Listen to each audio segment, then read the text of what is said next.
الشيطان الرجيم بسم الله الرحمن الرحيم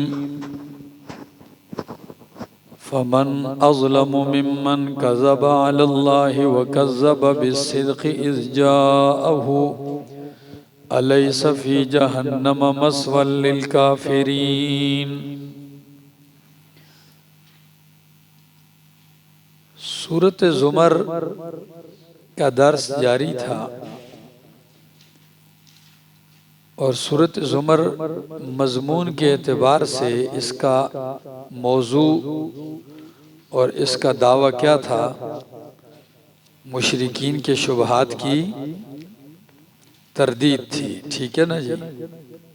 جن کی ہم عبادت کرتے ہیں تو یہ کیا کرنے والے ہیں؟ یہ اللہ کے ہاں یہ اللہ کے قریب کرتے ہیں ہمیں۔ وَمَا نَعْبُدُهُمْ إِلَّا لِيُقَرِّبُونَا إِلَى اللَّهِ زُلْفَىٰ، اور اس کے ابواب تھے 5، ٹھیک ہے نا؟ پہلا باب تھا آیت نمبر 21 تک اور دوسرا تھا 21 سے 38 تک، تو ابھی ہم دوسرے باب میں جاری ہیں، ٹھیک ہے؟ فَمَنْ أَظْلَمُ مِمَّنْ كَذَبَ عَلَى اللَّهِ وَكَذَّبَ بِالصِّدْقِ، پس کون بڑا ظالم ہے؟ ممن، اس شخص سے، کذب علی اللہ، جو جھوٹ بولتا ہے اللہ پر، وکذب بالصدق، اور جھٹلاتا ہے سچائی کو، سچ کو، اذ جاءہ، جب وہ آ گیا ہے اس کے پاس، الیس فی جہنم مثوی للکافرین، کیا نہیں ہے جہنم میں ٹھکانہ کافروں کا؟ والذی جاء بالصدق وصدق به، والذی، اور وہ شخص، جاء بالصدق، جو سچ لے کر آیا، وصدق به، اور وہ شخص جس نے اس کی تصدیق کی، اولئک هم المتقون، یہی لوگ متقین ہیں، پرہیزگار ہیں۔ والذی جاء بالصدق، وہ شخص جو سچ لے کر آیا اور وہ جس نے اس سچ کی کیا کی؟ تصدیق کی ہے۔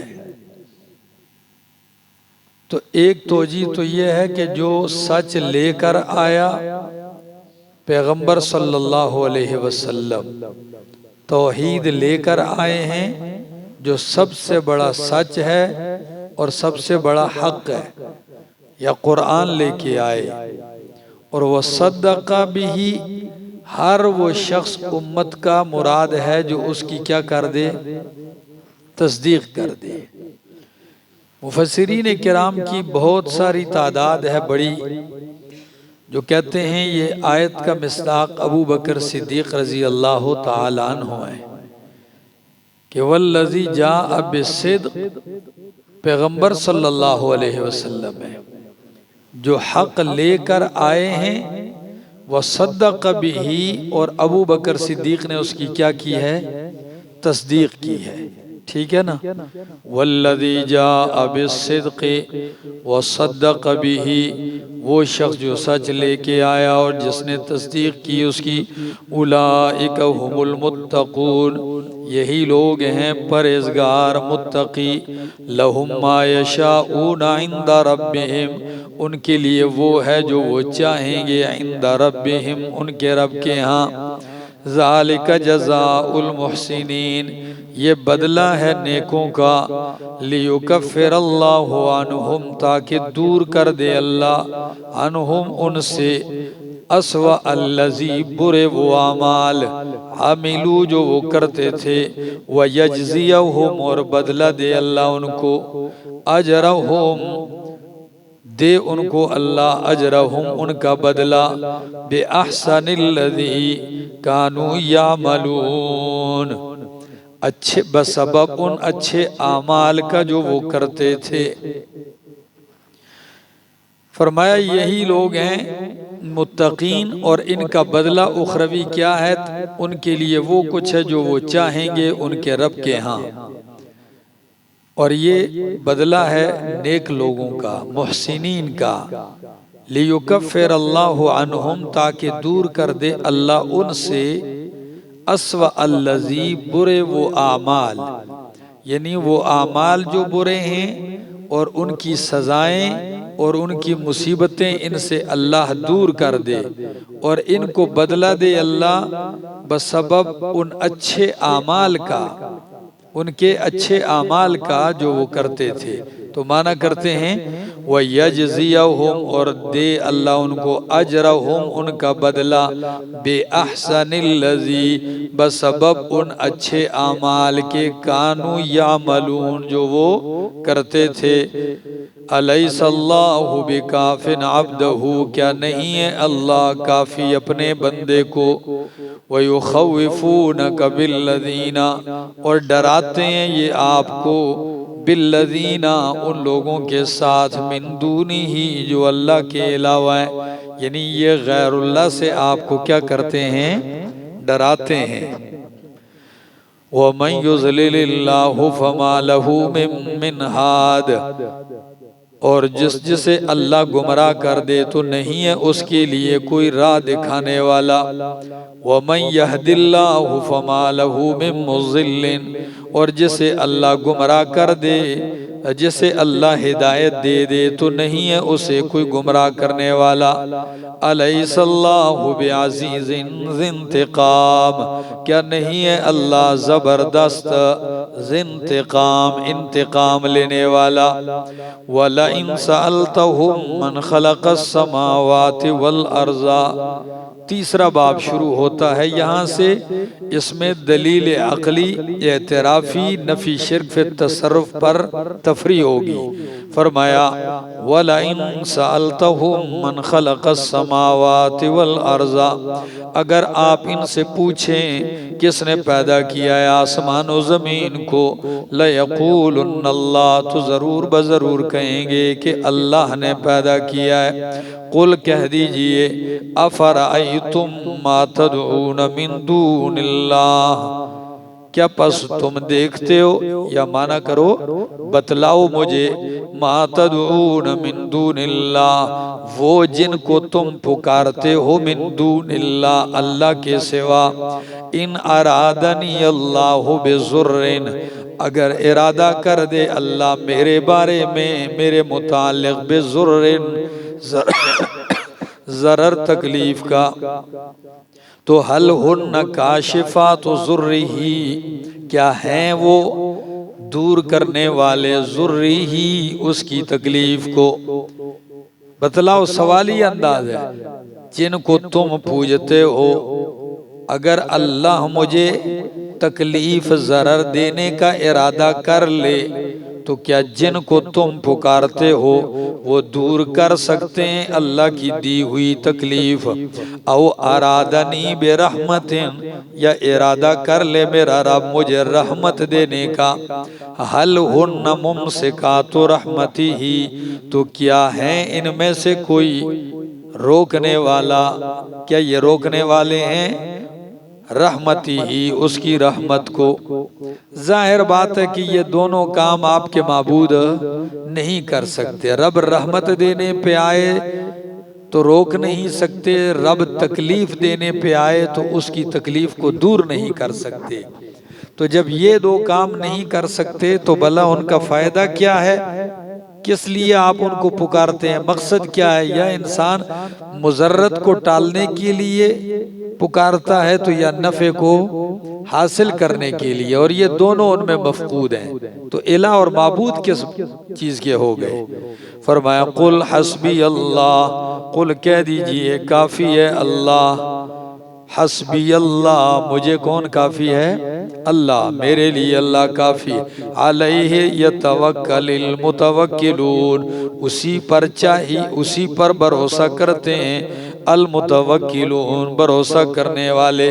قل کہہ دیجئے یا قوم اعملوا علی مکانتکم، اے میری قوم عمل کرو اپنے ٹھکانے پر، اپنی جگہ، اپنے طریقے پر، انی عامل، بے شک میں بھی عمل کرنے والا ہوں، فسوف تعلمون، پس تم ان قریب جان لوگے، من یأتیہ عذاب یخزیہ، کس کے پاس، یا من کو بناؤ مفعول، تو تم جان جان لوگے من اس کو یأتی ہے جس کے پاس آتا ہے عذاب ایسا عذاب یخزی ہے جو اس کو کیا کر دیتا ہے رسوا کر دے گا وَيَحِلُّ عَلَيْهِ عَذَابٌ مُقِيم اور اترتا ہے اس پر دائمی عذاب اِنَّا أَنزَلْنَا عَلَيْكَ الْكِتَابَ لِلنَّاسِ بِالْحَقِّ بے شک ہم نے اتاری ہے آپ پر کتاب لِلنَّاسِ لوگوں کے لیے بالحق کس کے ساتھ حق کے ساتھ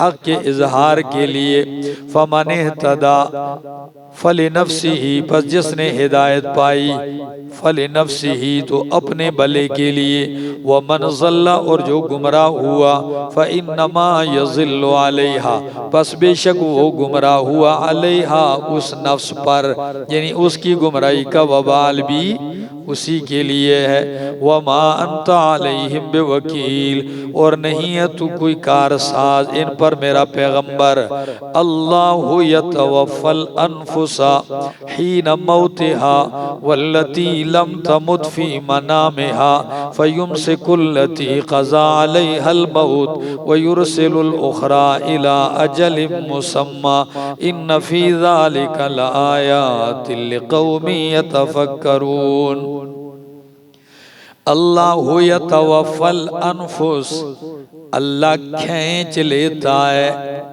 قبض کر لیتا ہے وصول کر لیتا ہے الانفسا ان روحوں کو حین موتہا ان کی موت کے وقت جانوں کو اللہ قبض کر لیتا ہے حین موتہا ان کی موت کے وقت واللتی اور ان جانوں روحوں کو بھی اللہ قبض کر لیتا ہے لم تمت جن پہ موت نہیں آئی جو نہیں مرے فی منامہا ان کی نیند میں فیمسک التی قضا علیہا الموت پس روک لیتا ہے ان جانوں کو جن پر فیصلہ کر دیا اس نے موت کا وَيُرْسِلُ الْأُخْرَى اور بھیج دیتا ہے دوسری جانوں کو إِلَىٰ أَجَلٍ مُّسَمَّى ایک وقت مقرر تک کے لیے إِنَّ فِي ذَلِكَ لَآيَاتٍ لِقَوْمٍ يَتَفَكَّرُونَ بے شک اس میں البتہ نشانیاں ہیں اس قوم کے لیے یتفکرون جو فکر کرتے ہیں قاعدہ کلیہ فرمایا اللہ کھینچ لیتا ہے جانوں کو ان کی موت کے وقت ہر مرنے والے کی روح اللہ موت کے وقت کیا کر لیتا ہے قبض کر لیتا ہے اور جن پہ موت نہیں آتی ان کی بھی اللہ نیند میں قبض کر لیتا ہے واللتی لم تمت اور ان کی جانیں بھی اللہ قبض کر لیتا ہے جن پہ موت نہیں آتی فی منامہا ان کی نیند میں اب دیکھو توفی دو طرح ہے دو کی توفی ہے ایک جس پہ موت کا فیصلہ کر دیتا ہے ان کی روحیں بھی کھینچ لیتا ہے نمبر دو جن پہ نیند آتی ہے ان کی روحیں بھی نیند کے وقت قبض کر لیتا ہے فرق کیا ہے جن پہ موت کا فیصلہ کرتا ہے ان کی روح اپنے پاس روک لیتا ہے بدن کی طرف آنے نہیں دیتا اور جن پہ نیند کے وقت جن کی روح قبض کی ہوتی ہے ان کی روح جاگتے ہی ان کی روح کیا آ جاتی ہے بدن میں اللہ واپس کر دیتا ہے اور ان کی روح کب تک واپس آتی رہتی ہے ایسے ہوتا ہے جب تک کہ اس کی موت کا فیصلہ اگر نیند والے کی موت کا بھی فیصلہ ہو جاتا ہے تو اللہ اس کی روح کو بھی کیا کر لیتا ہے اپنے پاس روک لیتا ہے اب فرق کیا ہے ان دو توفیوں میں موت کے وقت بھی توفی ہے روح کی نیند کے وقت بھی روح کی توفی ہے فرق یہ ہے کہ نیند کے وقت توفی ہوتی ہے من بعض الوجوہ کیسے من بعض الوجوہ یعنی اس کا ایک تعلق بدن کے ساتھ رہتا ہے نیند والا کھانا بھی ہضم ہو رہا ہے، دل کی دھڑکن بھی چل رہی ہے، نبض چل رہی ہے، کروٹ بھی بدل لیتا ہے، سانس بھی لیتا ہے، ٹھیک ہے، صرف اس کو سمجھ نہیں آتی، دیکھتا نہیں، سنتا نہیں، ادراک وغیرہ ختم ہو جاتا ہے، ٹھیک ہے جی۔ اور اچھا اسی طرح جس پہ موت کا فیصلہ کر دیتا ہے اس کی روح بالکلیہ کھینچ لیتا ہے، اس کی روح بالکلیہ کھینچ لیتا ہے، یعنی اس کا جسم کے ساتھ کسی قسم کا تعلق باقی رہنے نہیں دیتا، بِأَن يَقْطَعَ تَعَلُّقَهَا عَنِ الْبَدَنِ، ایسے کھینچ لیتا ہے کہ اس کا بدن کے ساتھ تعلق کاٹ کے رکھ دیتا ہے اللہ۔ اب جب اس کی روح کاٹ کے اس کا تعلق تصرف فی البدن ختم کر کے بالکلیہ لے جاتا ہے اللہ، تو اس پہ کیا فیصلہ ہوتا ہے؟ فرمایا فَيُمْسِكُ الَّتِي قَضَى عَلَيْهَا الْمَوْتِ، جس پر اللہ نے موت کا فیصلہ کیا اس کی روح کے لیے کیا قانون ہے؟ یمسک، لفظ یاد رکھ، جس پر موت کا فیصلہ ہے اس کی روح کے لیے قاعدہ کیا ہے؟ یمسک، اللہ اس کی روح کو، تو جب تک موت کا فیصلہ ہے تب تک امساک ہے، جب تک موت کا فیصلہ ہے تب تک روح کا امساک ہے، جس دن موت کا فیصلہ ختم ہوگا اس دن امساک بھی ٹوٹ جائے گا، ارسال آ جائے گا۔ اور موت کا فیصلہ اس پہ کب ختم ہوگا؟ قیامت کے دن۔ قیامت تک ان سب کو کیا کہا جاتا ہے؟ موت کہا جاتا ہے، مردے کہا جاتا ہے، اموات کہا جاتا ہے۔ تو جب تک ان کو اموات اور میت کہا جائے گا تب تک کے لیے ان پہ فیمسک کا قاعدہ کلیہ قائم رہے گا کہ ان کی روح کیا کر دی ہے؟ روک لی ہے۔ اور جس دن اللہ موت کا فیصلہ واپس لے گا یعنی دوبارہ اٹھائے گا تو امساک بھی ختم ہو جائے گا، ارسال بن جائے گا۔ اور نیند والے کی روح بھی اللہ کھینچتا ہے من بعض الوجوہ، وہ بھی جب تک سویا رہتا ہے روح اس کی قبض کی ہوئی ہوتی ہے، جس وقت جاگتا ہے تو اس کی روح واپس ہو جاتی ہے، ٹھیک ہے جی۔ یہ ایک ایسا قاعدہ کلیہ ہے کہ اللہ نے الانفس جمع کا صیغہ ذکر کیا اور اس پر الف لام لگایا ہے، یعنی یہ فیصلہ نبی، ولی، شہید، پیغمبر، عام مومن سب کے لیے ہے۔ جس پہ موت کا فیصلہ ہوتا ہے اس کی روح کے لیے کیا قاعدہ ہے؟ اللہ اس کی روح کو روک لیتا ہے، ٹھیک ہے نا۔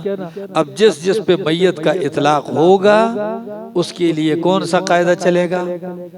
اور اگر اس امساک کو ایک بندہ ختم کرتا ہے ارسال کے لیے تو اس کو چاہیے کہ دلیل بھی اتنی ہی وزنی لائے کہ اس امساک کو کیا کر دیا جائے، اس قاعدے کو توڑ کر ارسال میں تبدیل کیا جائے، ٹھیک ہو گیا۔ اللہ یتوفی الانفس حین موتها، اللہ کھینچ لیتا ہے جانوں کو حین موتها، ان کی موت کے وقت، واللتی، اور ان جانوں کو بھی کھینچ لیتا ہے لم تمت، جن پہ موت نہیں آتی، جو نہیں مرتی، فی منامہا، ان کی نیند میں، فیمسک التی قضی علیہا الموت، بس روک لیتا ہے اس کو جس پہ فیصلہ کر دیتا ہے موت کا، وَيُرْسِلُ الْأُخْرَى، اور روک و بھیج دیتا ہے دوسری روحوں کو، إِلَىٰ أَجَلٍ مُّسَمَّىٰ، ان کی وقت مقرر تک۔ امام راضی فرماتے ہیں روک لیتا ہے اس وقت تک روک لیتا ہے اللہ حَتَّى يُنْفَخَ نَفْخَةَ الْبَعْثِ، تفسیر مظہری کے بھی یہ الفاظ ہیں اور امام راضی کے الفاظ یہ ہیں، ثم انہ سبحانہ وتعالی یرد الروح الی البدن یوم القیامت الکبریٰ، پھر اللہ سبحانہ وتعالی لوٹائے گا روحوں کو بدنوں کی طرف یوم القیامت الکبریٰ، کس دن؟ قیامت کبریٰ کے دن اللہ لوٹائے گا۔ اور صحیح حدیث ہے، نبی اکرم صلی اللہ تعالی علیہ وسلم کا فرمان ہے، انما نسمۃ المؤمن طائر یعلق فی شجر الجنہ حتی یرجعہ اللہ الی جسدہ یوم القیامہ، کہ مومن کی روح یہ جنت کے پرندے میں ہوتی ہے، کب تک کے لیے؟ یعنی وہ پرندہ اس کے لیے ایک سواری ہوتا ہے، اس کی روح کے لیے جہاں چاہتے ہیں پھرتے ہیں، کب تک کے لیے وہاں ہوتی ہے؟ فرمایا حتی یرجعہ اللہ الی جسدہ یوم القیامہ، یہاں تک کہ اللہ اس روح کو اس کے جسم کی طرف کب لٹائے گا؟ قیامت والے دن لٹائے گا، ٹھیک ہے؟ شہید جب قیامت سے پہلے شہادت پاتا ہے دنیا میں، اس کی روح اللہ کی بارگاہ میں اللہ 3 مرتبہ پوچھتے ہیں کیا چاہیے؟ وہ کہتا ہے کچھ بھی نہیں چاہیے۔ اللہ فرماتے ہیں کچھ نہ کچھ تو تمہیں چاہیے ہوگا، ضرور بولیے۔ وہ کہتے ہیں ہماری بات ماننی ہے تو اللہ نرید ان ترد ارواحنا فی اجسادنا، اللہ ہم چاہتے ہیں ہماری روحوں کو ہمارے بدن میں لٹا دے، حتی نقتل فی سبیلک مرتن اخرى، یہاں تک کہ ہم تیرے راستے میں کیا ہو جائیں؟ دوبارہ شہید ہو جائیں۔ اللہ فرماتے ہیں یہ میرا قانون، باقی مطالبے مانے جائیں گے، روح واپس نہیں آئے گی۔ اب یہ تو شہداء ہیں، اب آؤ امام الانبیاء محمد الرسول اللہ صلی اللہ علیہ وسلم کا فرمان، آپ فرماتے ہیں لَوَدِدْتُ أَنْ أُقْتَلَ فِي سَبِيلِكَ ثُمَّ أُحْيَا ثُمَّ أُقْتَلْ ثُمَّ أُحْيَا ثُمَّ أُقْتَلْ، میں چاہتا ہوں اللہ کہ تیرے راستے میں قتل کیا جاؤں، شہید کیا جاؤں، کیا کیا جاؤں؟ شہید کیا جاؤں، پھر ثم احیا، میں پھر زندہ کیا جاؤں۔ آپ کہیں گے جی قرآن نے نہیں کہا وہ تو شہید ہے ہی زندہ، پھر کیسے زندہ کیا جاؤں؟ ہم نے کہا کہ شہید کی حیات، حیات کیا ہے؟ برزخی ہے، اور یہاں جو کہا جاتا ہے ثم احیا، یہ حیات دنیاوی، کہ دنیاوی حیات کے ساتھ میں اٹھ کے تیرے راستے میں کیا کروں؟ جہاد کروں، قتال کروں۔ شہید کی حیات حق ہے، لیکن وہ ایسی حیات نہیں ہے کہ وہ اٹھ کے آ کے دوبارہ اللہ کے راستے میں کیا کر سکے؟ لڑ سکے۔ سمجھ آ گئی؟ یہی وجہ ہے بچے یتیم ہوتے ہیں، مال میراث کا ان کا تقسیم ہوتا ہے۔ آگے فرمایا ان فی ذالک لآیات لقوم یتفکرون، اس میں البتہ نشانیاں اس قوم کے لیے جو فکر کرتے ہیں۔ ام اتخذوا من دون اللہ شفعاء، کیا انہوں نے بنا رکھیں اللہ کے سوا سفارشی؟ قل کہہ دیجئے اولو کانوا لا یملکون شیئا ولا یعقلون، کیا اگرچہ وہ کسی چیز کے مالک نہ ہوں پھر بھی تم سفارشی کہو گے ان کو؟ کسی چیز کے مالک تو ہوں گے، بڑی کے نہیں، چھوٹی کے ہوں گے؟ نہیں بھائی، سورہ فاطر میں نہیں پڑھا ما یملکون من قطمیر، کہ کھجور کی گٹھلی کے چھلکے کے بھی مالک؟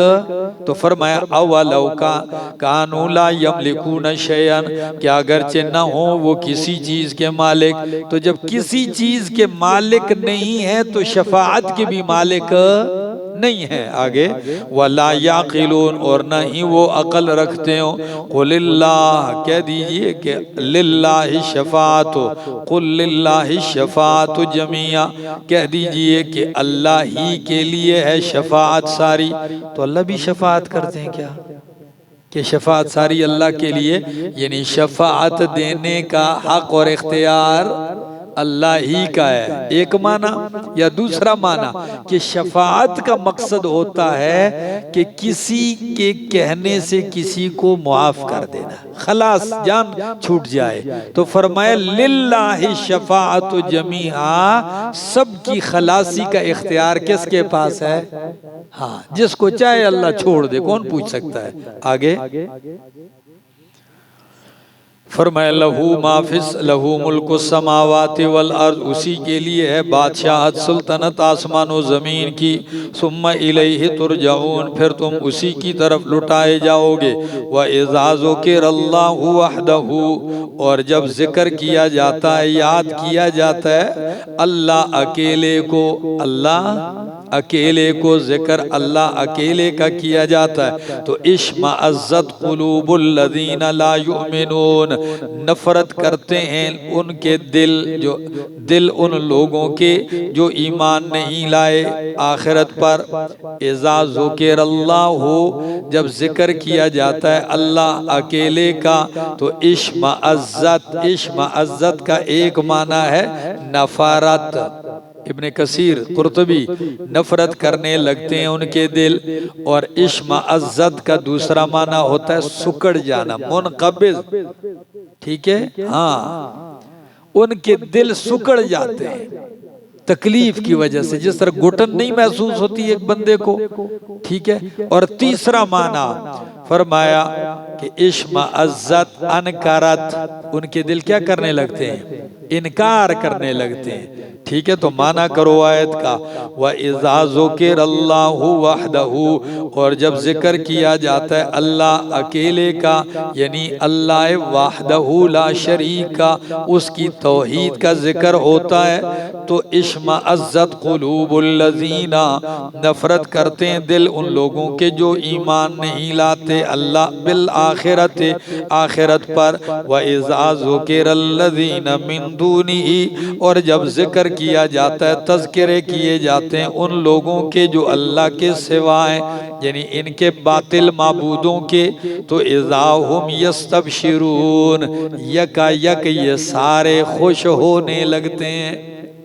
توحید کا عنوان ہو تو طبیعت خراب ہو جاتی ہے، یعنی کہ ٹھیک ہے موڈ بگڑ جاتے ہیں، اور جب غیر اللہ کی طاقتیں بیان ہوتی ہیں کہ فلاں جگہ جاؤ ساری خارشیں دور ہو جاتی ہیں، ٹھیک ہے نا، فلاں کا تیل رگڑو سارے پھوڑے پھنسیاں ختم ہو جاتی ہیں، ٹھیک ہے نا، تو پھر کہتے ہیں واہ، ہاں تقریر جاری ہے، حضرت بیان فرما رہے، بیان کے دوران ہاتھ ایسے کیا، سارے لوگ گیلے ہو گئے، کپڑے پانی آ لگا، حیران ہے گلاس بھی نہیں پڑا، کوئی پانی بھی نہیں ہے۔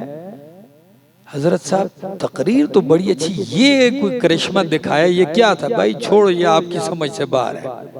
نہیں جی، منت زاری کی، زاری کے بعد پتہ چلا، حضرت نے کہا میرا کوئی مرید سمندر میں پار ہو رہا تھا تو ڈوب رہا تھا، ایسے کر کے اس کو پار کر دیا، پانی بھی تم پہ لگ گیا۔ تقریر کے دوران یہ پار کر رہا ہے لوگوں کو، سمجھ آ رہی ہے؟ جب یہ تذکرے ہوتے ہیں کہتے ہیں ماشاءاللہ سبحان اللہ، ان کو یہ بھی نہیں پتہ کہ سبحان اللہ کا مقام یہ ہے، سبحان اللہ کا معنی تو ادھر یہ ہے کہ یہ بکواس کر رہا ہے، اللہ ان شریکوں سے کیا ہے؟ پاک ہے، لیکن دماغ خراب ہے۔ فرمایا جب اللہ کے سوا غیروں کا تذکرہ کیا جاتا ہے تو اذا ہم یستبشرون۔ آپ نے نہیں سنا، ایک ویڈیو نہیں دیکھی، کوئی کسی جگہ پروگرام میں کوئی پاگل دیوانہ سجا کے سٹیج پہ سپیکر پکڑ لیتا ہے اور کہتا ہے سب سے بڑا مددگار اللہ ہے، اللہ سے بڑا غوث کوئی نہیں ہے۔ پتہ ہے میں نے تو دیکھی ہے، تو اس نے جب یہ 2-3 جملے کہے تو اس کو سٹیج سے نیچے گرا دیا۔ سمجھ آئی؟ کیوں؟ اللہ وحدہ لا شریک کا ذکر کرو گے تو اشمئزت قلوب الذین کفروا، ان کے دل پھٹنے لگیں گے، نفرت کریں گے، اور جب ادھر ہی شروع کر دیتا چاہے جھوٹ کا پلندہ ہی کیوں نہ ہوتا، سارے نیچے سے کہتے سبحان اللہ۔ آگے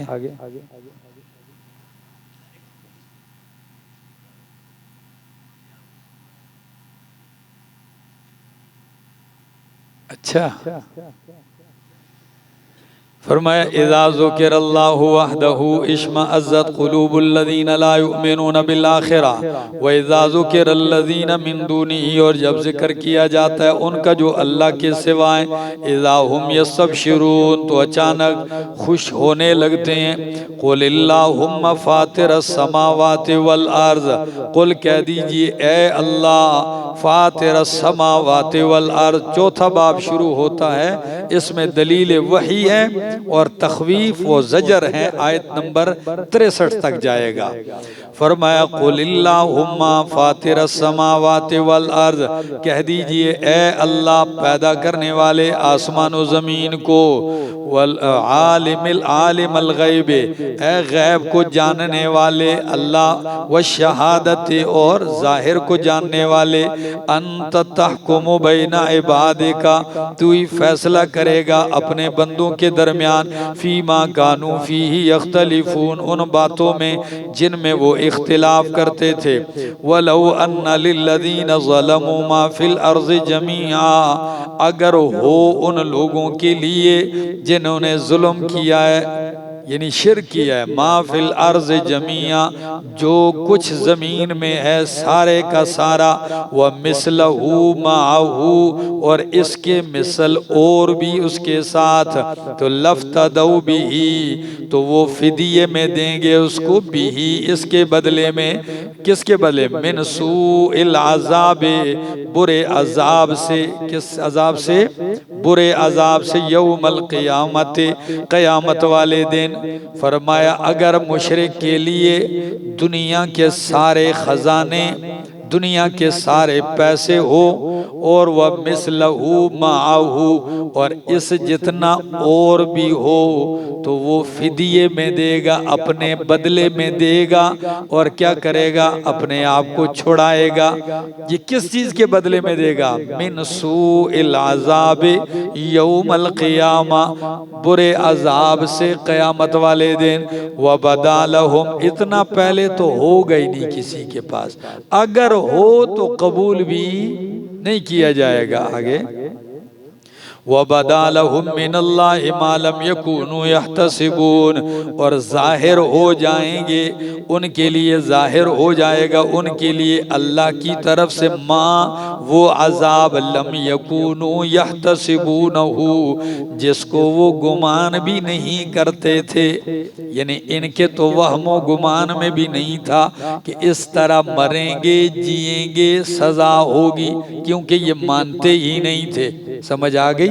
تو ان کے لیے ظاہر ہو جائے گا اللہ کی طرف سے، ماں وہ عذاب، وہ سزا، لم یکونوا یحتسبونہ، جس کو یہ ما لم یکونوا یحتسبون، جس کو یہ خیال گمان بھی نہیں کرتے تھے۔ وبدا لہم، اور ظاہر ہو جائیں گے ان کے لیے، سیئات ما کسبوا، برائیاں ان عملوں کی، کسبوا جو وہ کماتے تھے، یعنی ان کے جتنے بھی برے اعمال تھے ان کی برائیاں ظاہر ہوں گی۔ تو برے اعمال کی برائی ظاہر ہونے کا مطلب کیا ہے؟ آپ نے پیچھے پڑھا وَهَلْ جَزَاءُ سَيِّئَةٍ، ہاں جزاء سیئۃ سیئۃ، تو برائی کا بدلہ اس کی سزا ہے، ٹھیک ہے، اور اس کو سیئہ مشاکلتاً کہا گیا۔ کیا کیا کہا گیا ہے؟ تو اب معنی کرو، ظاہر ہو جائیں گی ان کے لیے سیئات، سزائیں، ماں ان عملوں کی، کسبوا جو انہوں نے کمائے ہیں، یعنی ان کے برے اعمال کی کیا ہو جائیں گے؟ اس کی سزائیں ان کے لیے ظاہر ہو جائیں گی۔ وحاق بہم ما کانوا بہ یستہزئون، اور گھیر لے گا ان کو، ماں وہ کانوا بہ یستہزئون، جس کے ساتھ وہ استہزاء کرتے تھے، جن سزاؤں عذابوں کے ساتھ مذاق اڑاتے تھے، وہی عذاب ان کو گھیر لے گا۔ فَإِذَا مَسَّ الْإِنسَانُ ضُرٌّ دَعَانَا، پس جب پہنچتی ہے انسان کو تکلیف تو پکارتا ہے ہمیں، بلاتا ہے ہمیں۔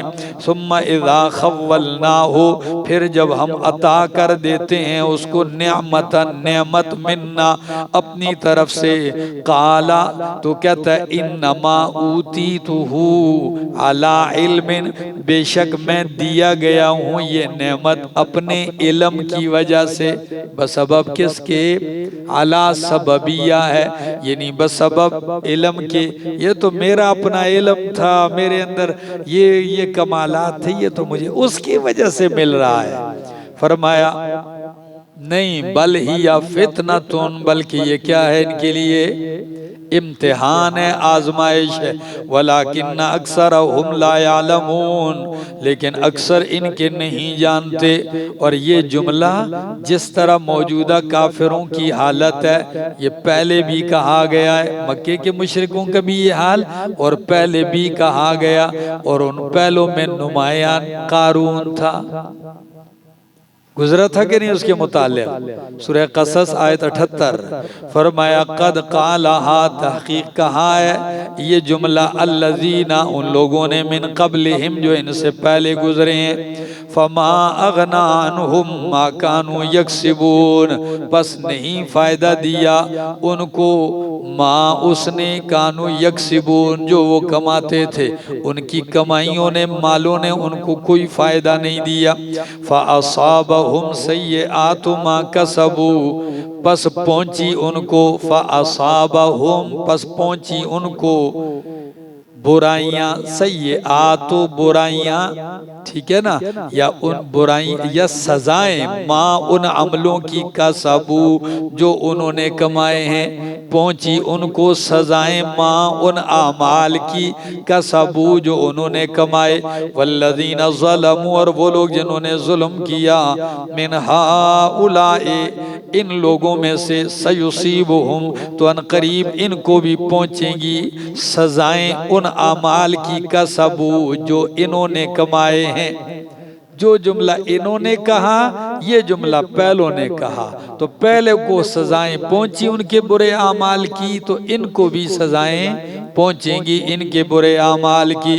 وَمَا هُمْ بِمُعْجِزِينَ، اور نہیں ہے وہ عاجز کرنے والے اللہ کو، ٹھیک ہے نا۔ اللہ کو عاجز کرنے کا مطلب کیا ہے کہ اللہ سے بھاگ جائیں، زبردستی جان چھڑا لیں، ہیں تو مستحق، لیکن اللہ کو عاجز کر دیں اور اپنے آپ کو خلاص کر لیں، ایسا ہو سکتا نہیں ہے۔ اولم یعلموا، کیا وہ نہیں جانتے، ان اللہ یبسط الرزق لمن یشاء، کہ بے شک اللہ کشادہ کرتا ہے روزی جس کے لیے چاہتا ہے، ویقدر، اور تنگ کرتا ہے۔ ان فی ذلک لآیات لقوم یؤمنون، بے شک اس میں البتہ نشانیاں ہیں اس قوم کے لیے جو ایمان لاتے ہیں۔ قل کہہ دیجئے، ترغیب الی العباد، ترغیب اعمال، ترغیب العباد الی الاعمال الصالحہ، ٹھیک ہے نا، بندوں کو رغبت دلائی جاتی ہے کس کی طرف؟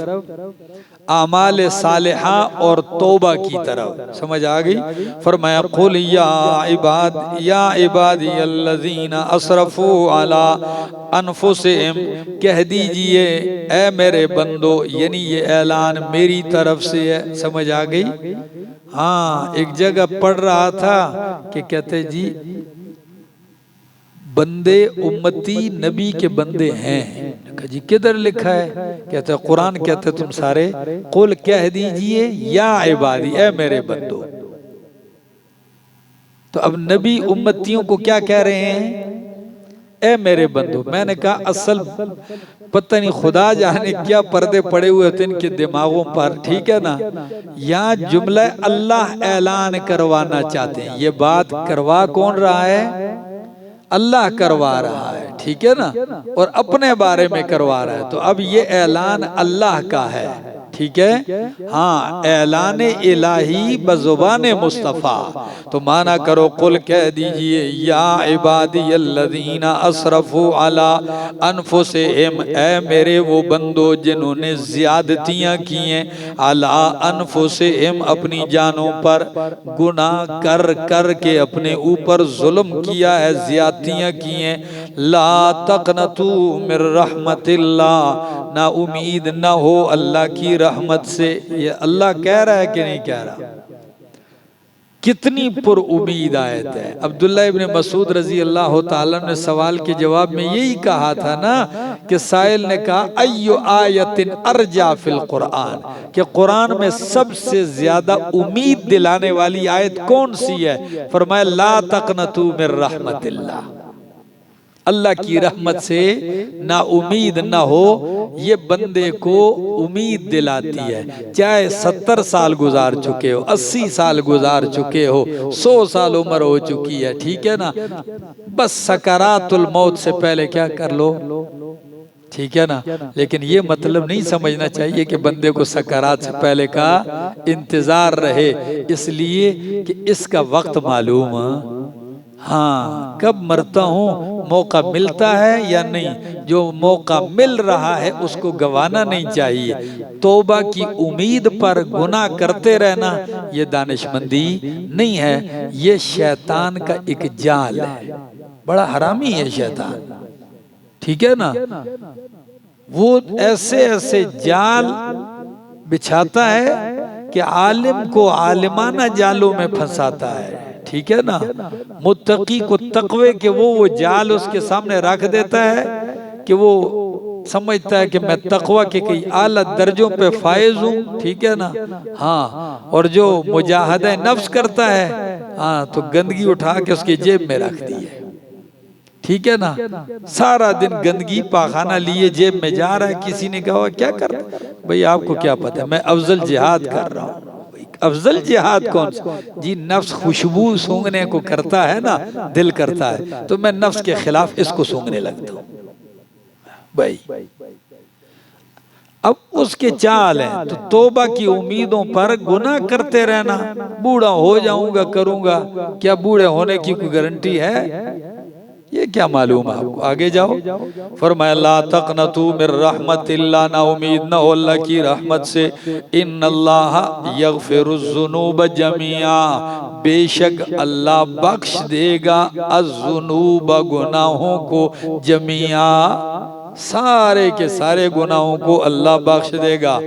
الاسلام یہدم ما کان قبلہ، اسلام سے پہلے گناہوں کو مٹا دیتا ہے. الہجرت تہدم ما کان قبلہا، ہجرت بھی ہجرت سے پہلے سارے گناہوں کو کیا کر دیتا ہے؟ مٹا دیتا ہے.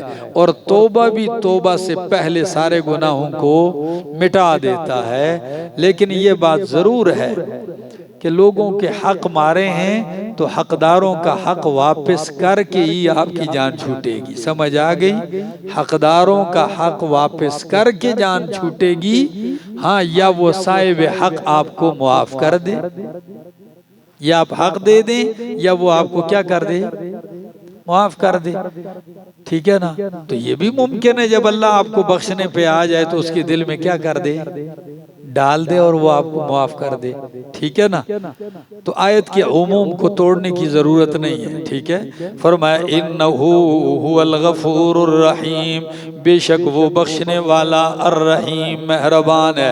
وَأَنِيبُوا إِلَىٰ رَبِّكُمْ، اور رجوع کرو اپنے رب کی طرف. کس کی طرف؟ رب کی طرف رجوع کرو. وَأَسْلِمُوا لَهُ، اور اسی کی فرما برداری کرو. مِن قَبْلِ أَن يَأْتِيَكُمُ العذاب، اس سے پہلے کہ آئے تمہارے پاس عذاب. ثُمَّ لَا تُنصَرُونَ، پھر تم مدد نہ کیے جاؤ. وَاتَّبِعُوا أَحْسَنَ مَا أُنزِلَ إِلَيْكُمْ، اور اتباع کرو اس بہترین چیز کی جو اتاری گئی ہے تمہاری طرف تمہارے رب کی طرف سے.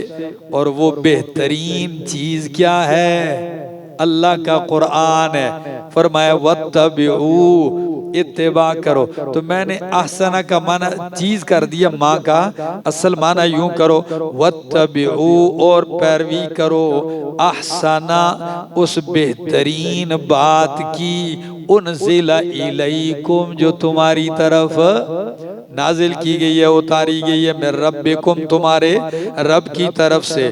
من قبل ان یاتیکم العذاب، اس سے پہلے کہ تمہارے پاس عذاب آ جائے.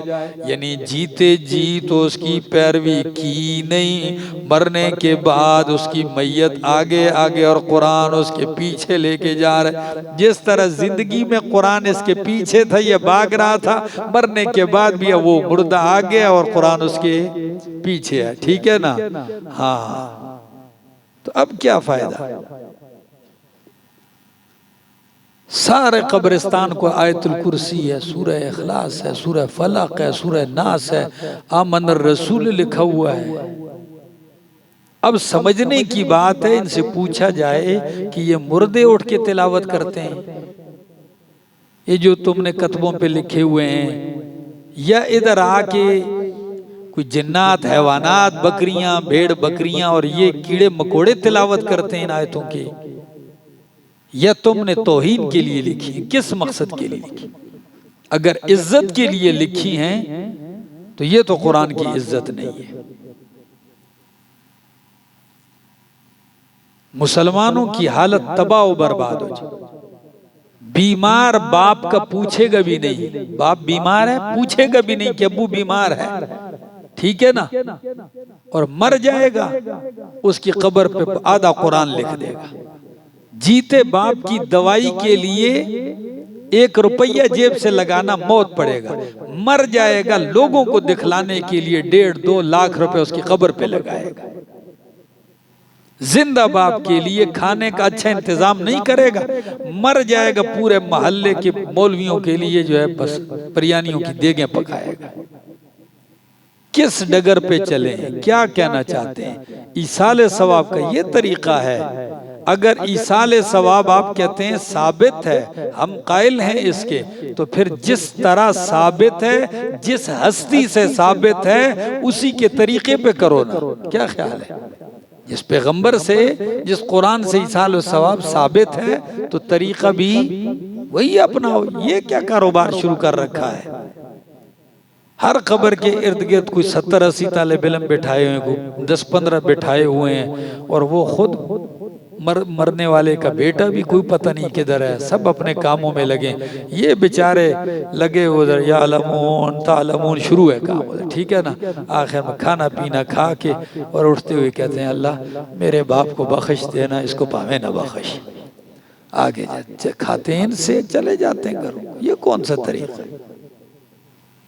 مردے بخشوانے کے ٹھیکے ہیں، ٹھیک ہے، آن لائن لنگر میں پیسے دینے کے طریقے شروع ہو گئے ہیں، اور اسی طرح آن لائن استخارے بھی کیا ہو گئے ہیں؟ شروع ہو گئے ہیں۔ اب کام آپ کا استخارہ وہ آن لائن کر رہا ہے کہ یہ اللہ کے سادے بندے مجھے بھی فون کرتے ہیں، انگلینڈ سے فون آ گیا کہیں ہمارا کام آپ استخارہ کر دیں۔ میں نے کہا جی آپ کا کام ہے نا، میرا ہوا میں کر لوں گا اپنے لیے۔ یہ کیا ہے؟ استخارے کا یہ مطلب ہے کہ آپ استخارہ کرو گے، پھر رات کو آپ میں پر خواب آئے گی، آپ کو خواب میں پھر آپ کو اللہ کہے گا جی یہ کرو یہ کرو۔ او بھائی یہ کہاں لکھا ہے؟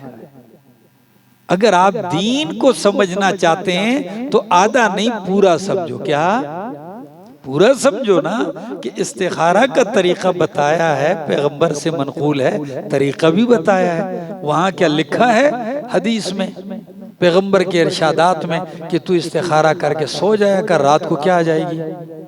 چلو خواب آ گئی ہے، اب خواب میں تو نے 3-4 چیزیں دیکھی، تجھے یہ گارنٹی کون دے گا کہ اللہ کی مراد یہ ہے کہ یہ کام کر لے؟ ایسا کوئی معبر ہے یوسف علیہ السلام جیسا جو تیرے خواب کی 100% کیا سنا دے؟ درست تعبیر سنا دے تجھے؟ استخارہ مالک سے مشورہ اور معاونت طلب کرنی ہے۔ کیا؟ اپنے مالک سے ہاں معاونت طلب کہ اللہ میں یہ کام کرتا ہوں، اس استخارے کے بعد اگر یہ میرے حق میں بہتر ہے تو میرے ساتھ اپنی مدد کیا کر دے؟ شامل حال کر دے۔ اور کئی تو حلال اور حرام کے مابین بھی استخارہ کرتے ہیں، ایک کام جائز ہے اور ایک ناجائز ہے، کہتے ہیں استخارہ کرتا ہوں کون سا کر دوں۔ واہ بھائی، اب قرآن اور سنت موجود ہے کہ ایک حرام ہے، حرام کے لیے استخارہ کر رہا ہے۔ لا تقنطوا من رحوانی، وہ کیا الفاظ ہیں؟ فرمایا اتباع کرو بہترین اس بات کی جو اتاری گئی ہے تمہاری طرف، تمہارے رب کی طرف سے، اس سے پہلے کہ آئے تمہارے پاس عذاب اچانک، وانتم لا تشعرون، اور تم شعور بھی نہ رکھو۔ ان تقول نفس، یہ اتنی باتیں اس لیے سمجھائی جا رہی ہیں، موت سے پہلے اتباع قرآن کی کر لو، موت سے پہلے انیبو الاللہ، رجوع اللہ کی طرف کر لو، موت سے پہلے لا تقنطوا من رحمت اللہ، نا امید نہ ہو، توبہ استغفار کر لو۔ یہ اب وقت ہے اس لیے ان تقول نفس، اے اللہ تقول نفس، تاکہ کل نہ کہے کوئی نفس نفس اللہ تقول نفس تاکہ نہ کہے کوئی نفس یا حسرت علی ما فرطت فی جنب اللہ، تاکہ کوئی کل نفس یہ نہ کہے کیا یا حسرت ہے افسوس ما فرطت اس پر جو میں نے کوتاہی کی ہے فی جنب اللہ اللہ کے حق میں، کس میں؟ تاکہ نہ کہے کوئی نفس کہ ہائے افسوس اس پر جو میں نے کیا کی ہے، کوتاہی کی ہے ایک معنی، اور فرط کا دوسرا معنی زیادتی کی ہے فی حق اللہ اللہ کے حق میں، وَإِن كُنْتُ اور بے شک میں تھا لَمِنَ السَّاخِرِينَ مسخرہ کرنے والوں میں سے، میں تو حق اور حق والوں کا مسخرہ اڑاتا رہا، تو اس وقت یہ عذر نہیں چلے گا۔ اب بتا دیا سمجھا دیا، اب موقع ہے اپنا راستہ درست کر لو۔ او تقولا یا نہ کہے کوئی نفس لو ان اللہ ہدانی اگر اللہ مجھے ہدایت دیتا رہنمائی کرتا لکنت من المتقین تو میں متقین میں سے ہوتا، تو اللہ نے تیری رہنمائی کر دی ہے قرآن اتار کے، سمجھ آ گئی؟ یہ عذر بھی تیرا ختم۔ او تقولا یا نہ کہے کوئی نفس حین تر العذاب جس وقت وہ عذاب کو دیکھے گا ان لو ان لی کرتن اگر ہوتی میرے لیے، کاش ہوتی میرے لیے کیا چیز ہوتا میرے لیے کرتن رجعتن واپس لوٹ کے جانا، فاکون من المحسنین پس ہوتا میں نیکوں میں سے، تاکہ کل یہ عذر بھی نہ کہے کہ کاش مجھے ایک موقع، تو ایک نہیں اللہ نے موت سے پہلے جتنی مدت ہے سب کیا ہے تیرے لیے، موقع ہے، رات دن صبح شام دوپہر، وقت بھی نہیں بتایا کہ توبہ رات کو 1 ہی بجے کرنی ہے، وقت بھی نہیں بتایا کہ دن 10 کے بعد ہی کرنی ہے، نہیں، تیرے آنے کی دیر ہے، اس کے راضی ہونے کی دیر نہیں ہے، بس بات اتنی آگے۔